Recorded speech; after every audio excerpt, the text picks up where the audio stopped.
Everyone, welcome to Nation Knowledge. अपनी NCERT series को आगे बढ़ाते हुए आज हम क्लास 10 का सेकंड चैप्टर का पार्ट 2 डिस्कस करेंगे, जिसका नाम है forest and wildlife resources.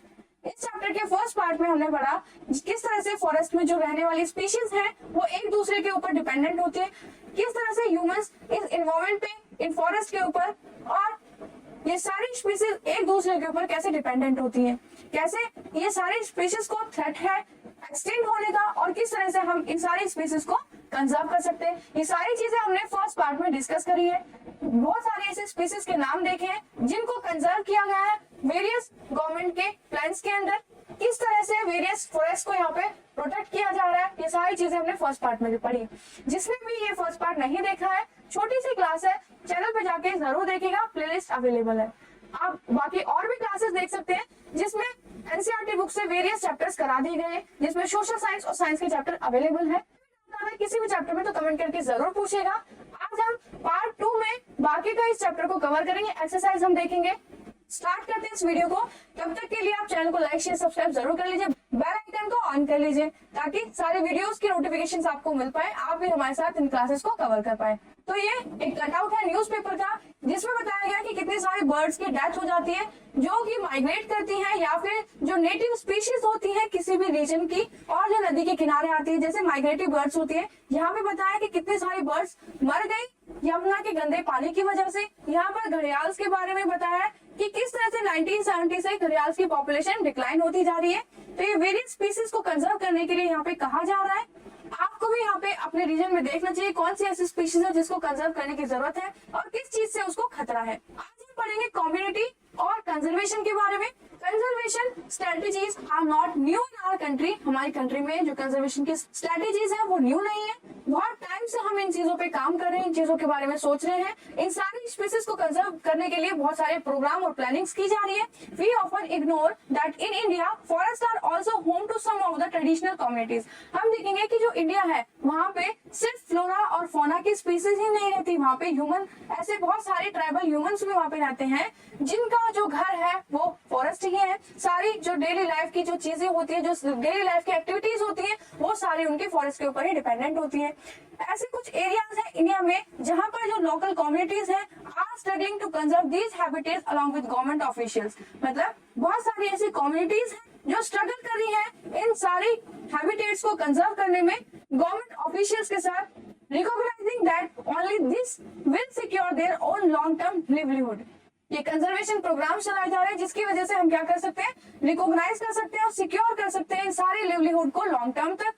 ऐसा ही सरिस्का टाइगर रिजर्व जो राजस्थान में है, villages have fought against mining bye sitting the wild life protection act. जो सरिस्का टाइगर रिजर्व है राजस्थान में, वहाँ के विलेजर्स भी फाइट करते हैं उन माइनिंग एक्टिविटीज के अगेंस्ट जो कि उस वाइल्ड लाइफ प्रोटेक्शन एक्ट के अंडर में आती है। मतलब यहाँ पे लोकल कम्युनिटीज भी है जो स्ट्रगल कर रही है उनकी कम्युनिटी को कंजर्व करने के लिए, उनको लॉन्ग टर्म तक सरवाइव करने के लिए। बहुत सारे ऐसे रीजंस हैं। Villages themselves are protecting habitat and explicitly rejecting government involvement. मतलब बहुत सारे ऐसे विलेजेस हैं जो प्रोटेक्ट करते हैं खुद को, कंजर्व करते हैं अपने कल्चर को बिना किसी गवर्नमेंट के इंटरफेरेंस के। The inhabitants of 5 villages in the Alwar district of Rajasthan have declared। तो इस तरह के जो रीजन्स हैं उनको भी कंजर्वेशन में डिक्लेयर कर दिया जाता है। जैसे कि राजस्थान में 1200 हेक्टेयर का जो फॉरेस्ट है अलवर डिस्ट्रिक्ट में, भैरवदेव ढाकब सोनचूरी को भी प्रोटेक्टिंग लिस्ट में शामिल कर दिया गया है या प्रोटेक्टिंग एरिया में उसको इंक्लूड कर दिया गया है, जहां पर वहाँ के जो लोकल लोग रह रहे हैं, जो विलेजर्स रह रहे हैं, उनके रूल्स होंगे, उन्हीं के वहाँ पे रेगुलेशंस होंगे। बाहर से उनकी कोई हंटिंग वहाँ पे नहीं कर पाएगा किसी भी स्पीशीज की, और वो प्रोटेक्ट करेंगे वाइल्ड लाइफ को किसी भी इंक्रोचमेंट से। तो वहाँ के जो विलेजर्स हैं उन्हीं के सारे राइट्स हैं उस 1200 हेक्टेयर जमीन पे जो कि फॉरेस्ट लैंड है। फेवरेट चिपको मूवमेंट भी चलाया गया जिससे कि इन प्लांट स्पीसीज को, ट्रीज को, फॉरेस्ट को कटने से बचा सके। Himalaya has not only successful resisted deforestation in several areas but has also shown that community afforestation with indigenous species can be enormously successful। सिर्फ हिमालयन रीजन ऐसा नहीं है जहां पर ये सारे जो डिफॉरेस्टेशन रिस्ट्रिक्टेड प्रोग्राम्स हैं वो सरवाइव कर पाए। ऐसे और भी बहुत सारे ऐसे एरिया हैं जिनमें एफोरेस्टेशन किए जा रहे हैं बहुत सारे इंडिजिनियस स्पीसीज है जिनको सक्सेसफुली कंजर्व किया जा रहा है, बहुत सारे ऐसे ट्रेडिशनल कंजर्वेशन मेथड है, न्यू इकोलॉजिकल फार्मिंग मेथड्स है जो कि वाइड स्प्रेड हो चुकी है, फैल चुकी है, कि ये फार्मिंग एक्टिविटीज इस तरह से की जा रही है कि नेचर को कोई हार्म ना हो सके। तो ये ट्रेडिशनल कंजर्वेशन और इकोलॉजिकल फार्मिंग दोनों ही तरीके के यहाँ पे मेथड यूज किए जा रहे हैं। नेक्स्ट देखते हैं, farmers and citizen group like the bees बचाओ आंदोलन इन तहरी and Navdanya have shown the adequate level of diversified crop production without the use of synthetic chemicals possible and economically viable। तो यहाँ पे दो ऐसे प्रोजेक्ट्स के बारे में बताया है, दो ऐसी स्कीम्स के बारे में बताया है, जैसे बीज बचाओ आंदोलन तहरी में और नवधन्य, जिसमें हम क्या करेंगे, बिना किसी केमिकल के फार्मिंग करेंगे, क्रॉप प्रोडक्शन करेंगे, जिसमें कोई भी सिंथेटिक केमिकल यूज नहीं होगा, प्रॉपर ऑर्गेनिक फार्मिंग यहाँ पे की जाएगी और इसको इकोनॉमिकली पॉसिबल किया जाएगा कि सबको इन सीड्स की अवेलेबिलिटी हो सके और इसको ग्रो कराना भी उतना ही इकोनॉमिकली वायबल हो। In India joint forest management programme furnishes a good example for involving local communities in the management. ये जॉइंट फॉरेस्ट मैनेजमेंट प्रोग्राम चलाया गया इंडिया में, जिसमें लोकल कम्युनिटीज ने भी इसमें पूरा अपना सहयोग दिया है मैनेज करने में, रिस्टोर करने में डिग्रेडेड फॉरेस्ट को, जो कि फॉरेस्ट डिग्रेड हो रहे, खत्म होते जा रहे उनको। तो यहाँ पे देख रहे हैं कि आसपास के जो लोग हैं वो भी कितने अवेयर हैं अपने आसपास के जो वाइल्ड लाइफ रिसोर्सेज है उनके बारे में, किस तरह से वो भी अपने स्तर पे, अपने लेवल पे रिसोर्स को कंजर्व करने के लिए वेरियस प्रोग्राम या फिर वेरियस मेथड्स वो यूज कर रहे हैं जिससे वो अपने रिसोर्सेज को कंजर्व कर सके। The program has been in formal existence in 1988 when the state of Odisha passed the first resolution for joint management program। 1988 में ये प्रोग्राम फॉर्मल हो गया, गवर्नमेंट के अंडर में आ गया उड़ीसा स्टेट में। जब उड़ीसा स्टेट की जो गवर्नमेंट थी उन्होंने इस प्रोग्राम को अपने अंडर में लिया या फिर इसमें जब ध्यान देना शुरू किया। Joint forest management depends on the formation of local village institutes that undertake protection activities mostly on degraded forest manage by the forest department. इसमें क्या किया गया कि वेरियस लोकल लेवल पे इंस्टीट्यूट बनाए गए जिसमें प्रोटेक्शन एक्टिविटीज के बारे में ध्यान दिया गया। मोस्टली जो डिग्रेडेड फॉरेस्ट लैंड है उसको मैनेज किया जाएगा फॉरेस्ट डिपार्टमेंट के थ्रू। वहां पे चाहे तो नए नए पेड़ लगा सकते हैं या आगे जो और फॉरेस्ट कटिंग एक्टिविटीज हो रही है या डिफोरेस्टेशन एक्टिविटीज हो रही है उनको कंजर्व किया जाए। इन रिटर्न में उन मेंबर्स ने क्या किया, जब गवर्नमेंट ने इस चीज पे ध्यान दिया तो उन मेंबर्स ने क्या किया, जो आसपास के जो विलेजेस रहते हैं उनमें जो वेरियस कम्युनिटीज रह रही हैं are entitled to immediately benefits like non timber forest produce and share in the timber harvested by successful protection. तो ये जो कम्युनिटीज थी इन्होंने सक्सेसफुली रिटर्न में क्या किया कि जो नॉन टिम्बर और टिम्बर जो प्रोड्यूस कर रहे हैं उनको अच्छे से सक्सेसफुल वे में वहां पे प्रोड्यूस किया, प्रोटेक्शन प्रोवाइड की और उनको हार्वेस्ट करना भी शुरू किया। मतलब उनको अच्छे से मैनेजेबल वे में वो यूज करेंगे इंस्टेड ऑफ वो इस चीजों का एक्सप्लॉइट करें। The clear lesson from the dynamics of the both environment and destruction, both environmental destruction and reconstruction in India is that local communities everywhere have to be involved in some kind of natural resources management। तो यहाँ पे हमने क्या देखा कि India में भी अलग अलग कम्युनिटीज जो है वो किस तरह से इन्वायरमेंटल डिस्ट्रक्शन के बारे में सोच रही है और किस तरह से उनको रिकंस्ट्रक्ट कर रही है लोकल लेवल पे भी, और गवर्नमेंट भी उनका सहयोग पूरा कर रही है इस चीज में। इन सब चीजों से मैनेज किया जा रहा है नेचुरल रिसोर्सेज को, but there is still a long way to go before local communities are at the centre stage in decision making. लेकिन अभी भी हम बहुत पीछे हैं कि सेंटर स्टेजेस पे इन कम्युनिटीज को डिसीजन मेकिंग में हेल्प कर सके। Only those economic or developmental activities that are people-centric, environment-friendly and economically rewarding। हमें इस तरह से इकोनॉमिक और डेवलपमेंट एक्टिविटीज को ऑर्गेनाइज करना है कि जो वहाँ की लोकल कम्युनिटीज हैं उनका भी ध्यान रख सके, उनका भी डेवलपमेंट हो सके और जो इन्वायरमेंट है उसे भी हम इको फ्रेंडली और इकोनॉमिकली रिवॉर्डिंग कर सके, और जो प्रोग्राम्स जो पॉलिसीज बनाई जाए वो भी पीपल सेंट्रिक हो, लोगों के डेवलपमेंट के बारे में वो सोच सके, उन पे काम कर सके। एक ऐसे लिखना है आपको जिसमें ऐसी प्रैक्टिसेस के बारे में लिखना है जो आप एवरीडे लाइफ में यूज करते हैं कंजर्व करने के लिए, फॉरेस्ट को प्रोटेक्ट करने के लिए, इन्वायरमेंट को जो आसपास आपके इन्वायरमेंट है। नेक्स्ट देखते हैं sacred groves of wealth of diverse and rare species. Nature worship is an age old tribal believe based on premise that all creations of nature have to be protected. जो tribal लोग होते हैं उनका ये believe है कि जो सारी चीजें हमें नेचर से मिली है हमें उनकी पूजा करनी चाहिए। तो जितने भी ट्राइबल लोग हैं वो क्या करते हैं, उनके आसपास जितने भी नेचर की चीजें हैं, जमीन है, फॉरेस्ट है, उसकी पूजा करते हैं कि हमारी जो लाइफ है उन्हीं की वजह से, उन्हीं ने हमें लाइफ दी है। इतनी सारी चीजें जो नेचर से मिली है वो सब उसकी रिस्पेक्ट करते हैं और उनको एक अच्छे मैनर में वो यूज कर पाते हैं, जिसके लिए वो वेरियस एक्टिविटीज करते हैं कि वो मैनेज कर पाए इन सारी चीजों को, अपने आसपास जो है उनको कंजर्व कर पाए। Such beliefs have preserved several virgin forests in pristine from called sacred groves। तो इस बिलीव की वजह से बहुत सारे ऐसे ट्रीज हैं जिसको काफी सालों से, थाउजेंड ऑफ ईयर से वो बचाते आ रहे हैं। इन्हीं को हम सैक्रेड ग्रुप्स कहते हैं, जिसका मतलब होता है फॉरेस्ट ऑफ गॉड। भगवान की ये फॉरेस्ट है और यहाँ पे भगवान ही रहते हैं।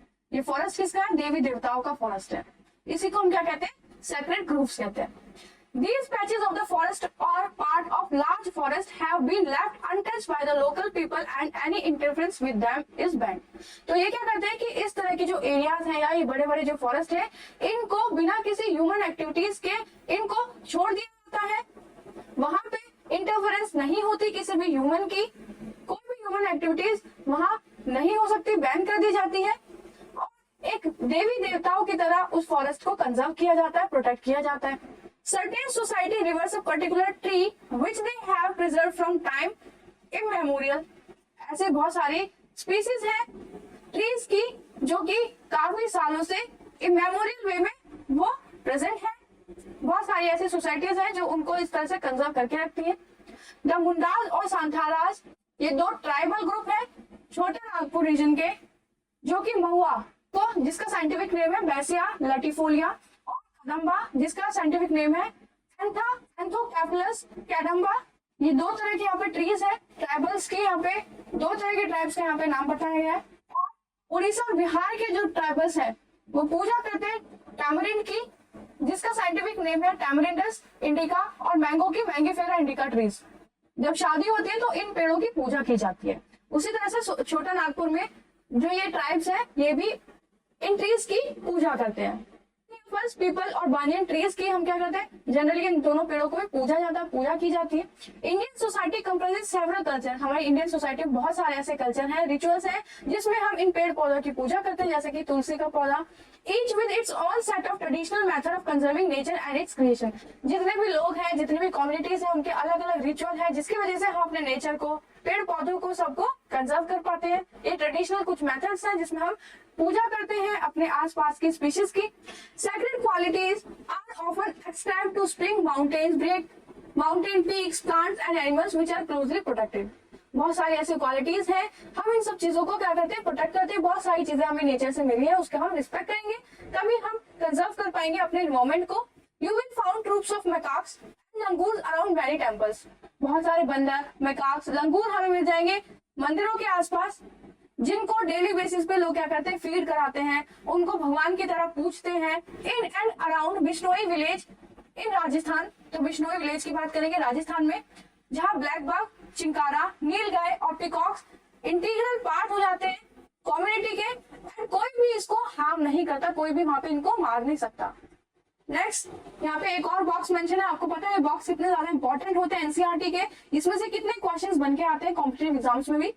The tree is a peculiar organism of unlimited kindness। Tree क्या है, एक पेक्युलर ऑर्गेनिज्म है जिसमें अनलिमिटेड काइंडनेस है, and benevolence and makes no demand for its extends generously the product of its life activity। It affords protection to all beings, offering shade even to the X-men who destroy it। हम लोग इन trees को, in plants को destroy करते हैं, उसके बाद भी ये जो ट्रीज हैं कभी हमें हार्म नहीं करते, हमेशा सिर्फ देते हैं। तो इस काइंडनेस के बारे में, ट्रीज के काइंडनेस के बारे में गौतम बुद्ध ने 1487 में ये कोट लिखा है।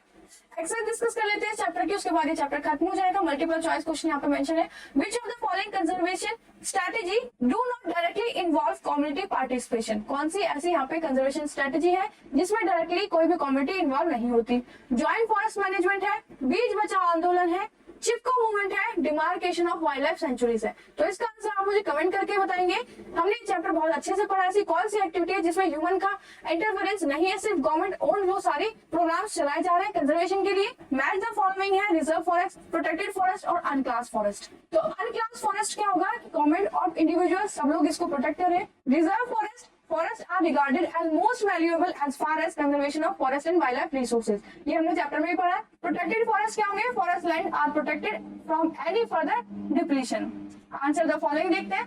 बायोडाइवर्सिटी क्या है उसको, और बायोडाइवर्सिटी ह्यूमन लाइफ के लिए क्यों इंपॉर्टेंट है। बायोडाइवर्सिटी क्या होती है, हमारे आसपास जितने भी लिविंग ऑर्गेनिज्म हैं, हम अपने नेचर से किस तरह से कोऑर्डिनेट करके लाइफ स्पेंड कर रहे हैं। सारे लिविंग ऑर्गेनिज्म एक दूसरे के ऊपर डिपेंडेंट होते हैं। और जरूरी क्यों है, इंपॉर्टेंट क्यों ह्यूमन लाइफ के लिए, क्योंकि सारी चीजें हमें इस एनवायरमेंट से, बायोडाइवर्सिटी से तो मिल रही है। तो इस तरह के वर्ड्स आपको यहाँ पे लिखने हैं। चैप्टर से आप यहाँ पे रेफरेंस लेंगे। हमने जो चैप्टर में बायोडाइवर्सिटी के बारे में पढ़ा है वहाँ पे हमने डेफिनेशन भी पढ़ी है, तो आप अच्छे से यहाँ पे नोट डाउन करेंगे। कोई भी डाउट आता है कमेंट करके जरूर पूछेगा। Human activities affect the depletion of flora and fauna. Human activities किस तरह से इफेक्ट कर रही है फ्लोरा और फोना के डिप्लीशन में। कैसे, जो शिकारी होते हैं वो इतनी ज्यादा पोचिंग एक्टिविटीज करते हैं कि बहुत सारी जो एनिमल की स्पीशीज है उनको थ्रेट हो गया। डिफोरेस्टेशन किया जा रहा है जिससे बहुत सारी प्लांट्स की स्पीशीज लुप्त हो चुकी है। रोड्स के लिए, रेलवेज के लिए, इंफ्रास्ट्रक्चर बनाने के लिए, पॉपुलेशन को सेटल आउट करने के लिए इतने सारे डिफोरेस्टेशन हो रहा है। तो इन सारी एक्टिविटीज से क्या होता है, फ्लोरा और फोना को इफेक्ट होता है। 120 वर्ड्स में आपको क्वेश्चन लिखना है, डिस्क्राइब करना how communities have conserve protect forest and wild life India. India के अंदर किस तरह से कम्युनिटीज ने कंजर्व किया है, प्रोटेक्ट किया है फॉरेस्ट को और वाइल्ड लाइफ को। किस तरह से बैन कर दिया स्पेसिफिक फॉरेस्ट को कि वहां पे कोई भी ना जा पाए। जितनी स्पीशीज आसपास फॉरेस्ट में पाई जाती है सबको गॉड और गॉडेस की तरह देखते हैं, रिस्पेक्ट करते हैं, पूजा करते हैं। Right a note on good practices towards conserving forest and wild life. कुछ ऐसी गुड प्रैक्टिसेस के बारे में बताना है आपको जिससे कंजर्व कर सके फॉरेस्ट और वाइल्ड लाइफ को। तो ये वीडियो यहीं खत्म होती है, चैप्टर यहीं पे खत्म होता है। नेक्स्ट चैप्टर में, नेक्स्ट वीडियो में फिर से मिलेंगे। तब तक के लिए चैनल को लाइक, शेयर, सब्सक्राइब जरूर कर लीजिए। बेल आइकन को जरूर प्रेस कर लीजिए ताकि आगे आने क्लासेस के चैप्टर्स आपको टाइम टू टाइम मिलते रहे। कमेंट करके जरूर पूछिएगा अगर आपको कोई भी डाउट आता है किसी भी चैप्टर में। All the best and thank you.